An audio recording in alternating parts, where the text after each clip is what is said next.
A cada 6 meses, o secretário tem que ir à Assembleia prestar conta da sua pasta. Então, no primeiro semestre, tem uma data que é reservada para o secretário da Segurança ir lá prestar contas, e no segundo semestre, novamente. No semestre do ano passado, o secretário Derrite, ele não foi no segundo semestre prestar contas. Você se percebeu isso? Mas o doutor Nico, que é o atual secretário da Segurança Pública, ele esteve lá para fazer a apresentação do que a secretaria vem fazendo. E aí surgiu uma série de questões, né? E obviamente que eu tenho que dar voz aos policiais que não jamais conseguiriam ir lá perguntar no tete-a-tete para o secretário da Segurança, mas eu posso fazer isso. Eu fiz as perguntas que eu acho que cada um dos policiais gostaria de estar ali fazendo, né?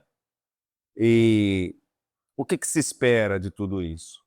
Que o governo, que estava ali representado pelo secretário de Segurança, comandante-geral da Polícia Militar, delegado-geral de polícia, secretário adjunto, coronel Engel, que respondesse às demandas dos policiais.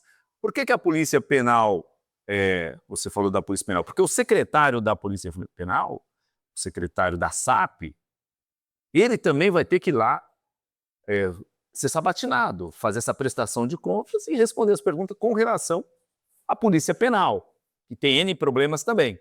Mas nesse primeiro momento, a Secretaria de Segurança Pública está lá no seu guarda-chuva, a Polícia Militar, a Polícia Civil e a Polícia Técnico-Científica. Então, nós temos as perguntas com relação às 3 polícias, estamos aguardando o coronel Streifender, que é o secretário da Administração Penitenciária, também se dirigir à Assembleia, na data que for agendada, para a gente também fazer os questionamentos com relação à Polícia Penal, né?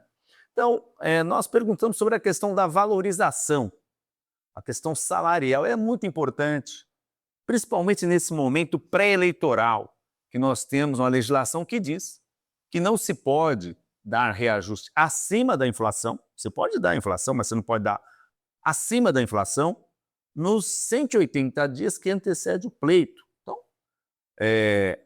o pleito vai acontecer dia 4 de outubro. O senhor falou que era 4 de abril, que tinha que estar votado lá. Por que eu digo isso?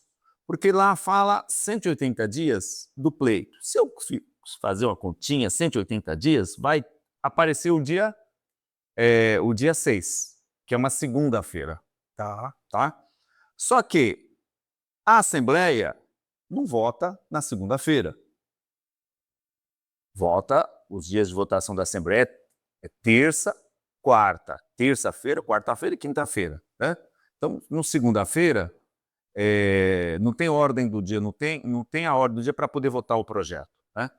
Então, e outra coisa, se eu votar na segunda-feira, eu vou dar publicidade e vou mandar o autógrafo para o governador, ele vai sancionar na própria segunda-feira e vai publicar no dia 7, na terça. Percebe que não é incompatível com o que diz a lei eleitoral. O dia 6 é segundo, o dia 5 é um domingo, o dia 4 é um sábado e o dia 3 é um feriado, que é a Sexta-feira Santa. E o dia 2 é a Quinta-feira Santa. Geralmente é ponto facultativo na quinta-feira. Então nós temos dia 1º, por isso que eu falei. Dia 1º tem que estar sancionado. Não é só aprovar na Assembleia. Parece mentira isso, né? Sem fazer trocadilho, mas parece uma mentira isso aí. Não dá tempo. Não, dá tempo. Dá tempo? Não, se o projeto chegar lá essa semana, por exemplo, você abre lá o prazo de emendas, faz as emendas e a semana que vem volta. Manda o autógrafo para o governador, ele sancionou, acabou. Dá tempo, né?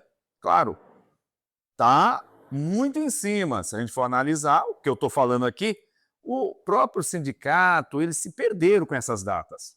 Porque eles falaram, dia 7, olha, tem que entender todo esse procedimento, que os atos ele tem que estar publicado. Então a sanção do governador tem que estar publicada. Porque se não está publicado, não existe. né? Vale o que está escrito, princípio da cártula. Então, essa preocupação que eu levei para o secretário da Segurança, e ele terceirizou as respostas para o seu adjunto, né, o coronel Engel, que ficou responsável por dar respostas aos questionamentos, e mesmo assim eles tinham dúvida com relação a essa questão do que é aprovação, do que é a sanção. Para mim, a aprovação ela se dá quando ocorre a sanção do governador. Você aprovou, fez todo o processo legislativo. Mas se o projeto não foi sancionado no prazo que a lei estabeleceu, é como se ele não tivesse sido aprovado, né? Eu tenho uma dúvida, e eu acho que é de alguns policiais. Esse atraso, não sei se é atraso, demora, delay, não sei como é que se chama no mundo legislativo, do executivo encaminhar para a Assembleia um projeto de lei, isso pressiona a Assembleia a toque de caixa a aprovar qualquer coisa? Ou não é essa análise? Olha, a leitura que eu tenho é em se tratando de valorização salarial, a Assembleia tem que fazer o possível para aprovar em tempo recorde. O problema é o jabutis que pode ter no projeto, né? Porque às vezes o governo manda um projeto recheado de jabutis. Você tem que ter muito cuidado quando esse projeto chegar lá, fazer uma análise técnica em torno dele, porque no projeto de reajuste anterior, aquele que veio escalonado, por exemplo, tinha lá a cobrança da Previdência Sim. de 10,5% de todos os proventos dos policiais militares, sendo que a legislação estabelece hoje 11% a partir do teto do INSS. Então o teto é 8.400, você paga 11% acima do teto. E veio naquele texto que seria cobrado 10,5% de todos os proventos. Isso era um jabuti, percebe? 10,5%. Então você tem que pegar toda a matéria que o governo mandar, nós temos que fazer uma análise profunda dessa matéria. Faz a CCJ. A CCJ. Todos os parlamentares têm os seus assessores que cuidam disso, né? Tá. Nem sempre a CCJ é onde a gente aprova, Tá. onde a gente vê o parecer e aprova o parecer, né? Mas você tem que fazer uma análise criteriosa do projeto e naquilo que contrariar os interesses da categoria, nós temos que propor emenda para anular, para retirar, como nós fizemos com esse projeto que o governo tinha mandado de reajuste escalonado. Então corre-se o risco de ter jabutis, é uma possibilidade, e a outra possibilidade é qualquer índice, né, que satisfaça o governo e não os policiais, e você se sentir obrigados a validar, sem negociar. A questão do índice é uma matéria do governo, foi o caso dos 5%. Claro, eu tinha feito um projeto de 11,45%, porque o governo não tinha mandado nenhum projeto. Eu falei, se o governo não manda, a gente vai fazer. Tensionamos, o governo mandou 5%. Nós temos como aumentar o índice do governo? Não, de forma alguma. A matéria é exclusiva do governador, né? A gente tem que ficar atento de como vem o texto, de que se não tem matérias adversas ao tema.